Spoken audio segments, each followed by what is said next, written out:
Alfredo, ¿cómo te va? ¿Qué tal? ¿Cómo estás, Ricardo? Bueno, ¿qué vamos a hacer? ¿Economía? ¿Hay que esperar los resultados de la elección o ya tenemos un panorama? Bueno, voy a comenzar diciendo esto. Te mostrabas un poco decepcionado por el debate. Sí, más que decepcionado, no esperaba mucho más de eso. Claro, yo tampoco esperaba más de lo que se vio. De lo que se vio, sí. Estamos en la campaña. En materia económica hemos hablado muchas veces que en campaña lo que dice un candidato hay que multiplicarlo por 0,2 a lo mejor. Totalmente de acuerdo. Pero lo que sí es objetivo es que la situación económica tampoco puede esperar eternamente la toma de decisiones, esperando que llegue diciembre, que está tan lejos. Así es. El gobierno, cuando se recuperó digamos, del shock que significó el resultado de las elecciones primarias, adoptó toda una serie de medidas, básicamente control cambiario, y nosotros allí sostuvimos en su momento que eran medidas que en realidad iban en contra de lo que eran sus convicciones, pero que obviamente no había otra opción que tomar ese tipo de decisiones. Entonces hoy uno se podría preguntar, bueno, transcurrido un cierto tiempo, ¿qué sucedió? ¿Qué tan exitoso fue para lograr su objetivo? Y yo diría, bueno, para lograr el objetivo de generar cierta calma en el mercado cambiario, que cuando hay calma en el mercado cambiario da la impresión de que en la sociedad hay más tranquilidad, en realidad el gobierno puede decir, bueno, hemos calmado relativamente esta situación. Cuando uno mira la evolución de las reservas internacionales, hay 4 o 5 cosas que uno debería decir para ver qué tan exitoso o no ha sido este intento de frenar la volatilidad cambiaria. Yo diría, la primera es qué pasó con los saldos de depósito en dólares. La segunda es qué pasó con, o qué puede llegar a ocurrir con los depósitos en pesos que se puedan pasar a dólar. Luego, qué pasa con el pago de la deuda en dólares del sector público y qué sucede con la compra de dólares, ¿no? Entonces uno revisando eso dice, bueno, primero, ¿qué pasó con los depósitos en dólares? En realidad, después de unos días en los cuales había mucho temor y había mucha gente que iba antes que abrir el banco a ver si le daban el dinero, en realidad, eso que se podría llamar que es como una especie de salida, un goteo, en realidad fue reduciéndose y de hecho, el último día hábil de la semana pasada fue el día en que menos bajaron los depósitos en dólares, si bien han bajado. Ahora, de lo que queda, del total de depósitos en dólares, digamos, en el Banco Central hay aproximadamente 8.000 millones de dólares, que es el encaje en la cuenta corriente de los bancos en el Banco Central. Y los bancos tienen entre 4 y 5.000 millones más de dólares en disponibilidad para responder. ¿Eso qué quiere decir? Y bueno, que los bancos están bastante líquidos en dólares. Además, los préstamos que han otorgado son a empresas que exportan o que tienen, digamos, facturación en dólares. De manera tal que está solvente para, no tienen problema. Alguien puede decir, bueno, pero no está toda, si todos fueran a buscar dólares, a todos a comprar dólares y todos a retirar los dólares, no habría. Bueno, eso en ningún lugar del mundo es así, porque el principio por el cual funciona el sistema financiero general es que, obviamente, recibe depósitos y presta y hay un efecto de multiplicación allí que tiene como consecuencia que si todos van a buscar sus depósitos, obviamente no los tienen. Por eso es que la confianza es un elemento central en el funcionamiento del sistema financiero. Pero entonces digo, por un lado, ha disminuido la gente que va a retirar los dólares, por otro lado, tiene el Banco Central los encajes del sistema por los depósitos en dólares, los bancos tienen cierta cantidad de dólares para responder y a su vez uno podría pensar que en la salida de dólares que estaban depositados a plazo, bueno, hay un efecto que se llama stock, es decir, salieron los que más miedo tenían, ya salieron. De manera tal que es razonable que digamos, la importancia de la salida de depósitos en dólares vaya disminuyendo.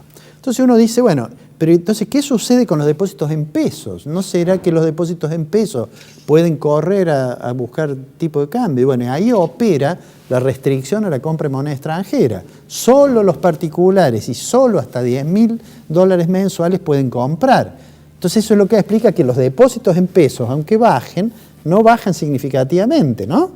Entonces ahí hay otro elemento que uno permitiría afirmar, bueno, esto se puede permanecer cierto tiempo. Después está la deuda que el Estado tiene. Bueno, el Estado resolvió reperfilarla, como se usa decir ahora, compulsivamente, de manera tal que ahí tampoco hay una presión importante. Y entonces, digo, esto quiere decir que no va a haber ningún problema en el mercado cambiario hasta diciembre. No, nosotros hemos dicho varias veces que puede ocurrir, porque puede ocurrir como consecuencia de que detrás de todo esto tiene que haber un cierto clima de confianza, de lo contrario pueden ocurrir ciertas situaciones que alteren esa paz, ¿no? La pregunta es, ¿cuáles pueden ser las situaciones? Y ahí voy a lo que vos decís. ¿Esperamos que vengan las elecciones para ver cuáles son los escenarios probables o podemos intuir algunos de ellos?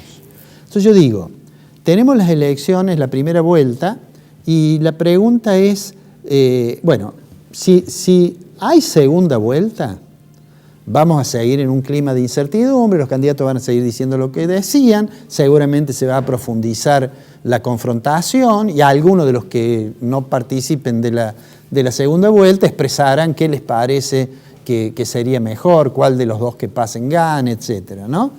Pero, digamos, ese es un escenario. El otro escenario es que no haya segunda vuelta. Hay algunos que han sugerido, y las encuestas parecen indicar eso, aunque con mucha frecuencia se equivocan, pero parece indicar de que no, que a lo mejor se podría resolver en primera vuelta y que el próximo presidente sería Alberto Fernández. Si eso es así, yo diría, si eso ocurre, la pregunta es, ¿Alberto Fernández, el día siguiente que gane la elección de presidente, va a decir lo que piensa hacer o no? Porque hasta ahora no ha dicho lo que piensa hacer.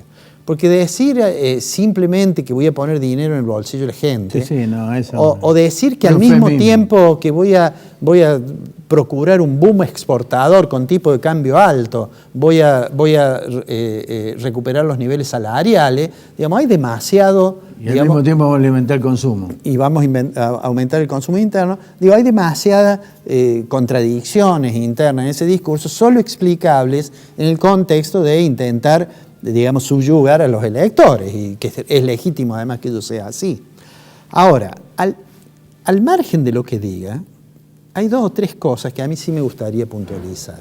La primera de ellas es que Fernández va a asumir con pocas reservas en el Banco Central.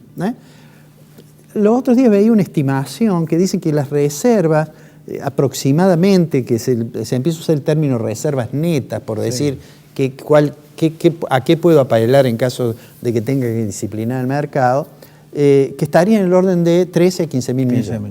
Ahora, si uno a esos 13 a 15 mil millones le va sacando lo que día por día está, bueno, va a llegar con un nivel de reservas de, digamos, 5 mil millones. 5 mil millones es un nivel de reserva bastante bajo. Es decir, esa restricción la va a tener. O sea, que algo va a tener que decir sobre qué va a hacer con ese tema. O va a profundizar la restricción a la compra de moneda extranjera, o va a desdoblar el mercado cambiario para tener, digamos, que camine por un lado el comercial y por otro lado el financiero, experiencias que Argentina ya ha tenido y que algunos cuidados deberá tener. Ahora, va a estar entrando al año 2020, y en el año 2020 probablemente logre que el Fondo Monetario libere el desembolso que no ha liberado, alegando de que Argentina cumplió con las metas que tenía que cumplir para esa liberación, ¿no? Que fueron anteriores a la corrida cambiaria.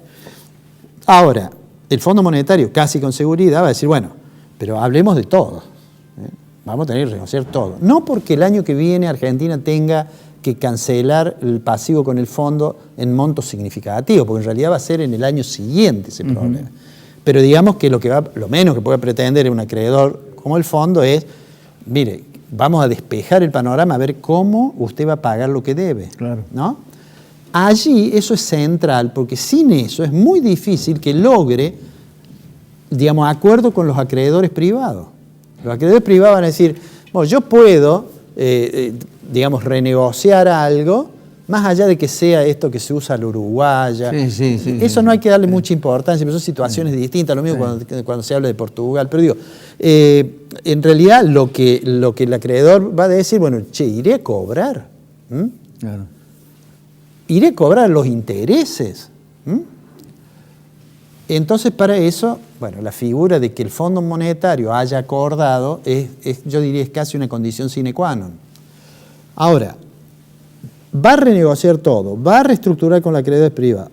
Ahora, ¿qué va a hacer con la inflación, con la cuestión fiscal, con el nivel de actividad y con el poder de compra de los salarios? Eso es un plan general. Nosotros hemos dicho acá muchas veces que ni se puede ni pensar eso si no hay un acuerdo de sectores y digamos, de partidos políticos y de sectores sociales que sea capaz de soportar decisiones que puedan afectar intereses de algunos de los que se sienten en la mesa. Eso no está claro cómo lo va a hacer. Yo opino lo mismo que vos, teniendo en cuenta la heterogeneidad y los intereses que prevalecen en un consenso de las distintas partes. Va a ser muy difícil. Además, el difícil. sector público tiene por delante una tarea en materia fiscal que es muy complicada. Es muy complicada. Si eso no se logra, si no se logra eso, Fonseca, lo hablamos el año que viene. Te digo que sí. Bueno, te vas unos días, así que te vamos a extrañar. Vamos a tratar de mantenernos comunicados.